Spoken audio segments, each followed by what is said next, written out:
Hello everyone and welcome back to another reading wrap up. Or if you're new here, hi, my name is Emmy. I post reading content, bookish things, vlogs here on this YouTube channel, and you can also find me over on my book talk where I post every single day. Today we are doing another reading wrap up. I've done these every single month since I started reading this year, and in the month of June we read 27 books. And we have a mix of fantasy, romantasy, young adult and new adult, contemporary romance, and we have a historical fiction book this month. I know. I read for vibes, I read for enjoyment. My ratings are based on that. How much I love a book, how much I think about it, how much I would recommend it. Not if it's literature or not, because I do not read literature. I read romantasy and fantasy books about dragons and epic love stories that give me all the feels in my heart. So this is just personal. Obviously we're all gonna have different opinions and tastes, so I think we should just jump straight into it. And I actually am gonna be starting off with one of my favorite reads of the month, which I can't believe I'm actually saying this, guys. You're gonna freak out. I mean, you'll have already seen the vlog up by now because it is getting posted before this video. But I did a reread, and it's my first reread of the year, and I read Powerless and Powerful in tandem. Simon Teen posted tandem reading chapters for these because Powerless and the Powerful novella happen in the same timeline. I've already spoken about these in one of my other reading wrap-ups. I'll leave the link down below if you want to hear my full thoughts on both of these books. The reason I did a reread is because we all know Heartless is coming out on the 2nd of July. I got my hand on a copy in June. Simon & Schuster so kindly sent me Heartless. Are you kidding me? Still not over it. And one thing about me is I don't really tab books or annotate unless I get like the itch or feeling that I really want to, or if I'm doing a reread and a certain book is consuming my every waking thought, because there are a lot of books that I read and I don't think of again, and then there are a lot of books that I read and I think of every minute of every second every day. The Powerless books are one of them. So I did the reread and tabbed every quote and chapter, conversation, dialogue, scene that I have not stopped being able to think about. And then when I read Heartless, I was like, I'm gonna want to reference this and reread this and come back to this. So I don't have a tabbing system. I just tab what I like. But Heartless for me is a 6-star read. It's going up there as one of my favorite books ever because Powerless was 5 stars. I loved Powerless, but I can see that Powerless is more of like a bit of a cliche, a little bit, you know, a little bit cringe, guilty pleasure type of read. It was written by an 18-year-old who was writing a book for herself, who was writing a book that young girls want to read. So it has everything that our hearts could ever desire and want, and taken inspiration from Hunger Games and The Red Queen. But I think that Lauren Roberts did it so well. I think she made it her own thing. You can see where the inspiration is, but for me they're not comparable. I personally loved this and it was a 5 stars. I cried when I finished the book and I could not stop thinking about it for months. I don't think I ever stopped thinking about it. Heartless, I also cried. If you watch the vlog, you already know what my thoughts and feelings on this book are, but the writing in this was taken to the next level. You could tell that like her writing style has matured, she's finding herself.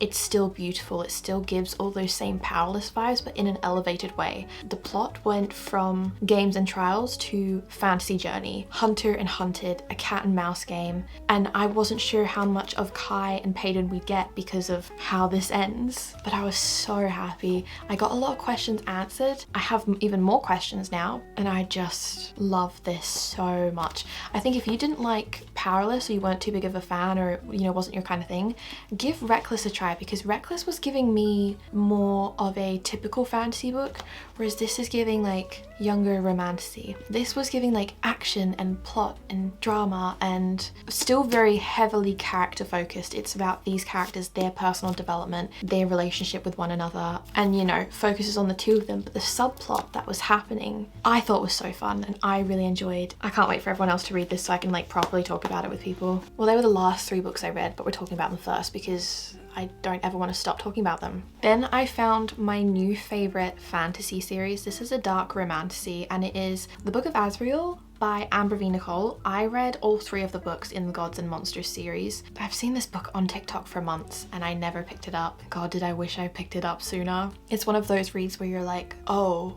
this book is gonna change my life. The action and the drama and the characters was so unique. It was like a dark urban fantasy, but I loved that the main female character, Diana, is like a badass. I've said it in multiple TikToks now. If your comfort book characters are Tori Vega from the Zodiac Academy, Aelin Galathynius from Throne of Glass, but specifically the fire-breathing bitch queen version of Aelin, and then Bryce Quinlan from Crescent City. If you like a badass, independent, fiery, stabby main female character, then you're gonna love Diana. She is a 1,000-year-old monster.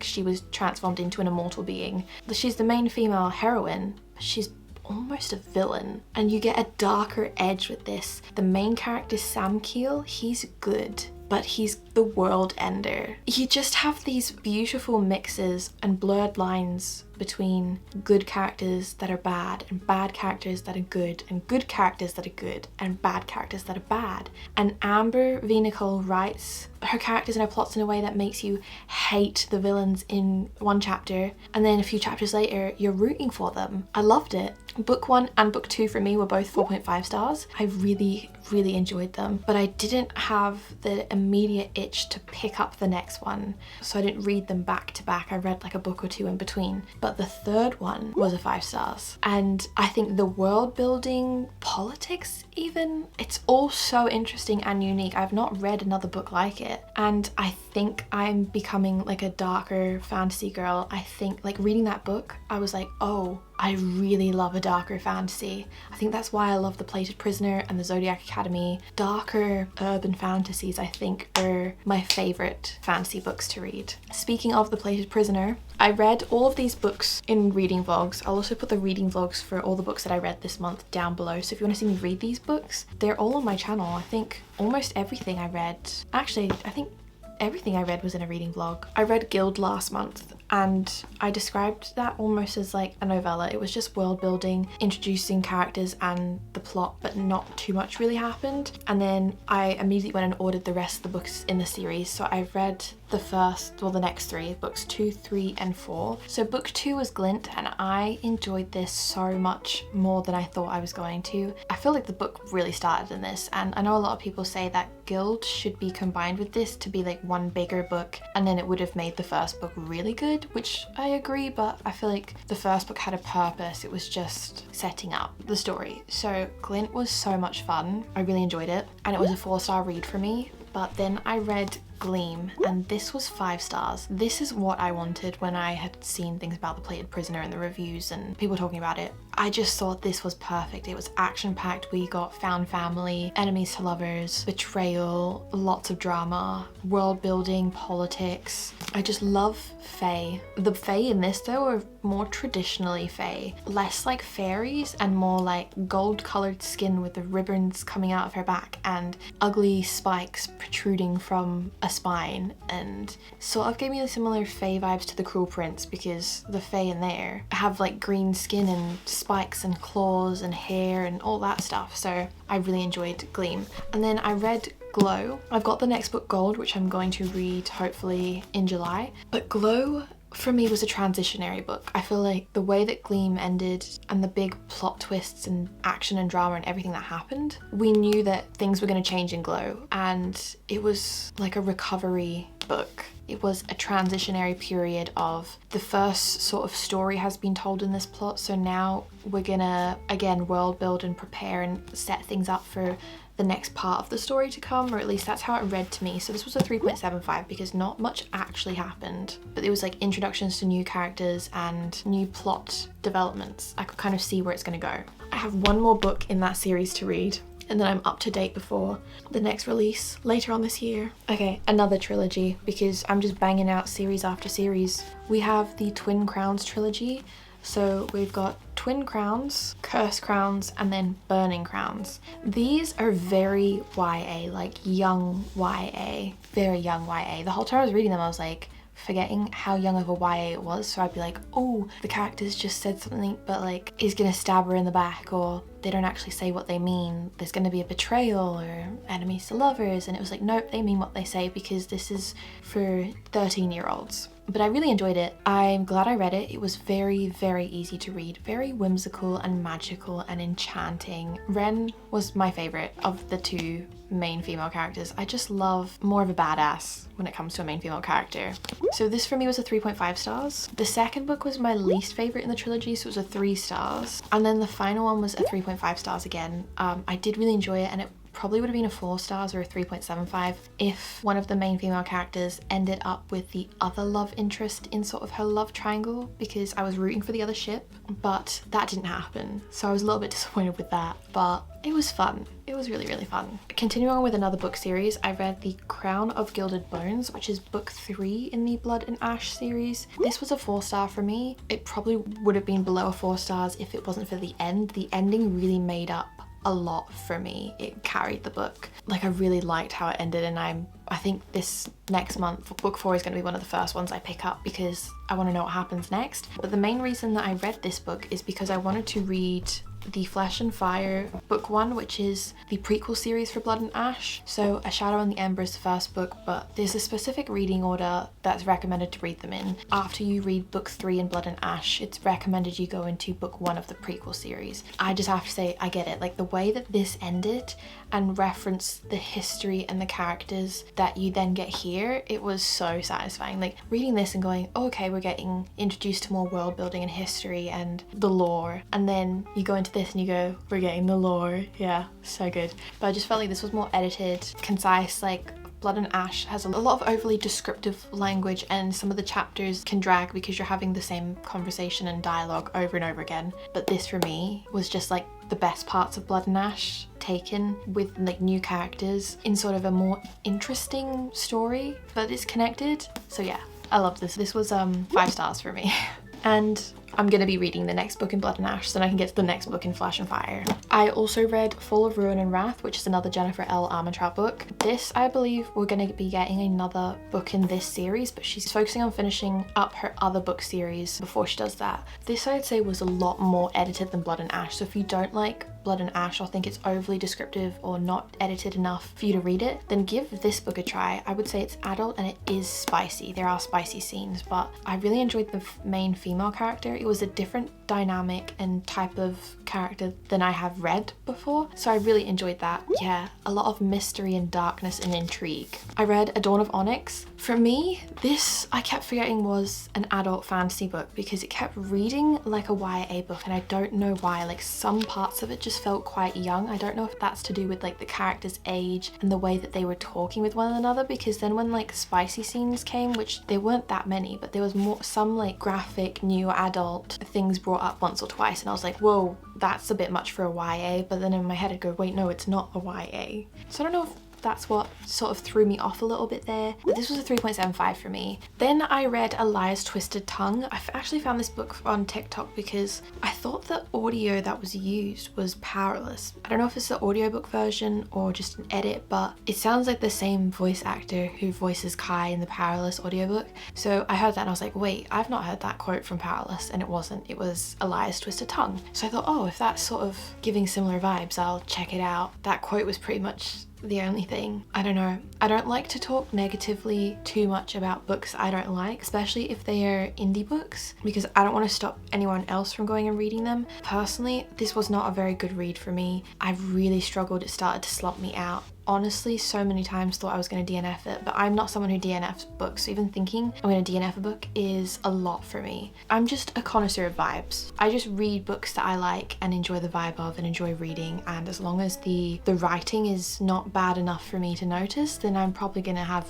a good time, you know? This, I just noticed everything. It was very difficult to understand. As a very big fantasy book reader, you expect a lot of heavy world building and political history and background to set you up for what you're going into. I couldn't even wrap my head around it. And I've read Lord of the Rings. I just had to keep going back and reread multiple pages over and over again, and things weren't making sense. So I was reading things going, hang on, that doesn't make sense. Then I have to go back and read the paragraph before that and I go, no, I've read it right, it just doesn't make sense. So for me it was a 2 stars because I read all the way to the end. So I feel like that warrants at least a 2 stars, but the more I think about it, the more, I don't know. I read Flawless by Elsie Silver. Last month I read Wild Love and I really enjoyed that, so I said I was going to start the Chestnut Springs series, and I'm so glad I did. This was so much fun. I am a cowboy romance convert. Yeehaw. I think this was so fun. Very good summer read, so that was 4 stars for me because I liked it the same amount that I liked Wild Love. I read Happy Place by Emily Henry, which is another contemporary romance. This had a like then and now timeline, which I really enjoyed. A couple who have been together for years and they're a group of friends, and they always stay every summer, I think it is, at one of their friends' families' like summer house. They've all reunited for another summer together and found out that it's going to be the last year at the summer house because it's getting sold. Harriet rocks up and her fiance is there, Win, but her friends don't know that her and Win separated. So for the sake of the last summer together and their friend group, they decide we won't tell anyone yet that we have broken up. And it jumps back between like when they first met and how their relationship first developed to the present timeline when they're fake dating, and sort of how did we get to this point. I thought this was so beautifully written. I understand the Emily Henry hype now, like I'm going to go and read all of her books, but I cried my eyes out, like proper sobbed and bawled. I had to put the book down for a bit and take a break, and I was on my holiday. My poor boyfriend had to comfort me. I just couldn't stop crying over this book every time I thought about it, or I connected to it emotionally. It was quite deep, but the writing was just beautiful and it was very thought-provoking for me, so I really enjoyed it. I'm too scared to reread it because it made me cry. It was 5 stars. That's kind of my rule, like if a book makes me cry then it's 5 stars, because if I have that much of an emotional connection to it then 5 stars. And then while we're at it, let's just wrap up all the contemporary romances. So I read Not in Love by Ali Hazelwood. This is my first romance book of hers because I read Bride, but that was more of like a fantasy romance, and this was also her new release. I know a lot of people were saying they didn't like it. I know a lot of people were saying it is more of an adult spicy book compared to her usual, so I'm interested to read her usual books. When I heard that it was going to be more adult and spicy after I had already bought it, I was like, oh, maybe I won't like this because I'm not a big spicy person. There was very much like a emotional connection in this book between the characters. Like you got just as much of an emotional relationship as a physical one, but I really loved the subplot and really loved the characters, so it was 4 stars for me. I read Faebound. It was on my TBR for the month, but it just fell flat. It was 2 stars for me. I really wanted to love it and I had high expectations and hope, but it didn't hit. It was almost overly descriptive. It left no room for me to think rhetorically. I had no questions or thoughts in my head while reading this. There was no surprises. The parts of the book that were supposed to be like big plot twists or reveals kind of saw coming, because I feel like we were spoon-fed everything. Like everything was over explained, and any sort of mystery that came up we got explanations for straight away, so I was just bored while reading it, to be honest, and I just don't think that writing style is for me personally. The Fairy Loot June romancy book was Nectar of the Wicked. This was spicy. I struggled with the middle part of this book because I was just like, all right, spicy scene, flip chapter, another spicy scene, flip chapter. I was like, are you kidding me? But I really liked the main female character and the premise of the story. It was a marriage of convenience. Changeling who's wanting to go back to like this Fae realm to try and figure out who she is, where she comes from, who her family are, and she meets this wicked fairy who says he can take her back to this Fae realm, but she has to marry him. She goes back and everything is not what it seems, and there's mystery and darkness and deception, and for me it was a 3.25 star. The ending of the book carried. The middle part was stagnant. I feel like the first half was world building and like a bit of, you know, action and plot. The middle part was just like spice scenes, and we were just stuck in this one location for the majority of the book. There wasn't really much happening, but then the last part things started to pick up and it left on a cliffhanger, and immediately after finishing I was like, well, I need to find out what happens now. So I read the second book on Kindle, which was Wrath of the Damned. The first book, Nectar of the Wicked, is on Kindle Unlimited, but the second book wasn't. I was pleasantly surprised. It switched to dual perspective chapters, so we got to see into the main male character's head as well as the main female, and I hated all the men in book 1, including the main male character. I don't think I ever disliked a main male character so much as I did in that book. But book 2 he redeemed himself. I feel like getting to see inside of his head, things were starting to make sense, and I'm like, okay, that makes sense why you're acting a certain way or doing a certain thing, and things were just much clearer. There was more drama, action, a change of scenery. Just everything that I was missing from or wanting from book 1 was put into book 2, so I was very satisfied. And it's a duology, so I finished it and I was like, I feel great, like that's a book series complete. that I've read. So that was a 3.75 for the second book. So 3.5 stars. I would recommend it, but only if you like a spicy fairy book, because that's what the duology is. I wanted a dragon book this month because I'm in my dragon era. So I read The Forgotten and the Feared, another book again that I had seen on Book Talk. I saw a really highly rated recommended review of someone saying they think they love this more than Fourth Wing. So I was like, oh, I want to read that. I didn't love it as much as I love Fourth Wing. It did give me Fourth Wing vibes in the sense of there's two main female characters who are sort of like adopted sisters type of thing, and you get chapters in both of their perspectives, but there is one main female character and then the sister is sort of like a secondary one. But the main female character, she can communicate with other beings, so she can connect with the dragons and communicate with them through her mind,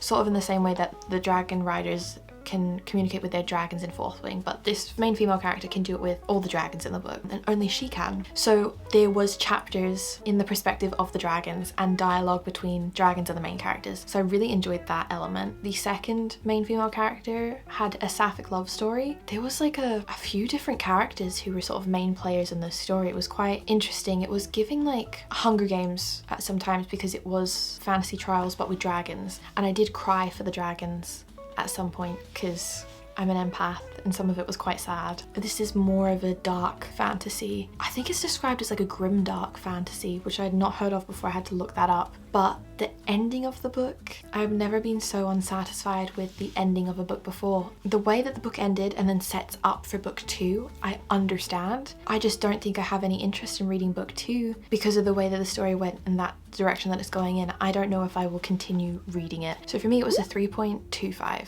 I read These Fates That Bind Us because I was actually on the plane and I was trying to find a fantasy book like 300 pages or less, and this was one I had downloaded on my Kindle because it was on Kindle Unlimited, but most fantasy books are like 400 or 500 pages. I was like, I can't read that on this plane ride. Like I want to start and finish this book on the plane and be done with that. So I did read it in one sitting. Again, another independently published book, and it's very, very short, so quite fast paced. The reviews that I'd seen for these were quite heavily mixed, but I gave it a 3 stars. I enjoyed reading it. I liked it. It's not a favorite one or one that I think of often after finishing it, but I am looking forward to reading the second book. There was some parts of the book where I was like, I don't really know how I feel about this, but majority of it, like, I really liked it. It was very fast paced. I almost kind of wish it was longer because the way that the book ended and the pace of it leading up to, I feel like it could have been done over a couple books. Like, it was very fast, but that's exactly what I was wanting at the time. I just wanted something quick and easy to read, and this was. It was an urban fantasy, more of a modern day setting, I would say. Like, the main female character, Aster, is a lost princess of one of the courts in this world, and she goes to a club one night and dances with like a mystery man who turns out to be the king of the opposite court that's supposed to be like enemies with her court, and she doesn't realize who he is until later, and they have like this connection, and there's this like dark mystery, and you know, things progress from there. Like, I liked the premise and I actually really enjoyed the setting, but like it did very much feel like an indie book. I don't know. Heartless by Marissa Meyer. I'm sorry, it's 3 stars for me. I wanted to love it. I just there are some parts of it where it was so dragged out and mentioned multiple times, and integral parts of the main female character were just hammered into us for the ending to just be like, whatever, we're just gonna scrap that. And it wasn't done in a way where it was like she's changing who she is and her core beliefs because of something that's happened to her. It didn't read like that. It just read of like, here's the story and here's what she believes and here's everything, but oh, this little thing happens and she's done a 180. So I just didn't believe in it. I didn't believe in the characters and the story and how it happened, and I feel like the pacing was too slow at the start and too fast at the end. And I loved the scenes with Catherine and Jest, and I really wanted more of their love story to also believe in that. I just didn't connect to it or any of it. So if you want like whimsical, magical kooky Alice in Wonderland vibes, and yeah, there's a lot of that in here. Actual story and the subplots that were happening, yeah, just not for me, so that was 3 stars. And finally, the last book, we have a historical fiction. This is The Winter Garden by Alexandra Bell. It's a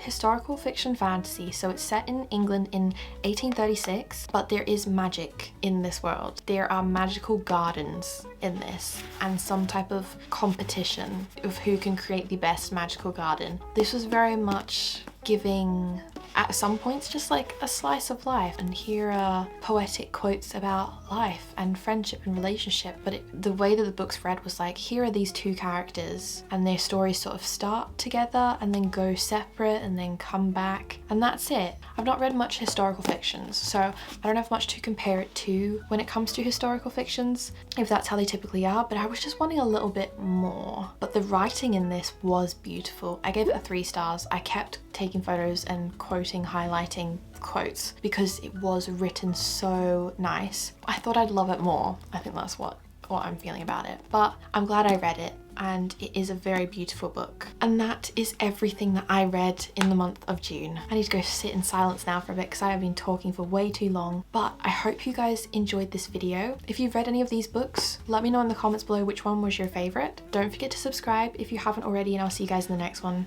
Bye.